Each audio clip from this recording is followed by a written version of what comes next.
2 août 2009. Cher journal. Aujourd'hui s'est passé un truc incroyable. Alors que j'étais en train de laver mes vêtements à l'extérieur, j'ai entendu qu'on criait mon nom. Je me suis levé et la personne est venue vers moi. C'était quelqu'un de la Croix-Rouge. J'ai une bonne nouvelle, mon garçon. J'ai un message d'Hortense, ta maman. Le mot maman m'a fait tellement pleurer que j'arrivais plus à m'arrêter. L'homme de la Croix-Rouge a lu le message avec moi. Il disait ceci. Thomas, ton frère et moi sommes tellement heureux de te savoir en vie. Depuis que nous nous sommes quittés, nous avons pensé à toi chaque jour. Je suis tellement désolé d'être parti sans toi. Je n'avais pas de nouvelles et j'ignorais si tu étais vivant. Nous avons dû fuir le pays en catastrophe et cela m'a brisé le cœur.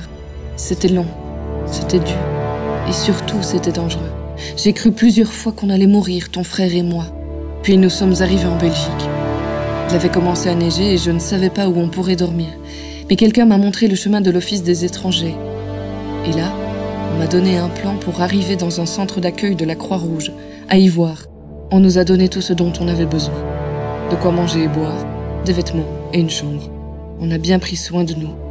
Je ne sais pas ce que nous serions devenus sans cela. J'ai enfin pu me reposer après des jours sans manger et sans dormir. J'ai directement demandé s'il y avait moyen qu'on cherche après toi. Quand enfin quelqu'un est venu me dire qu'on t'avait retrouvé, ça a été l'un des plus beaux jours de ma vie. À l'Office des étrangers, en arrivant à Bruxelles, j'ai fait une demande d'asile pour qu'on puisse obtenir le statut de réfugié. J'ai trop peur pour nos vies si nous rentrons au Novaland. Nous attendons la décision et nous ne savons pas quand nous aurons la réponse.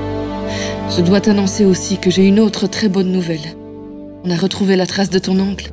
Il est toujours dans la prison de Nova City, mais il va bien. Cela prendra un peu de temps, mais avec le soutien de la Croix-Rouge, nous avons pu entamer des démarches pour le faire sortir. J'espère que ça va marcher. Par contre, je n'ai pas de nouvelles de ton père. Et cela me préoccupe beaucoup.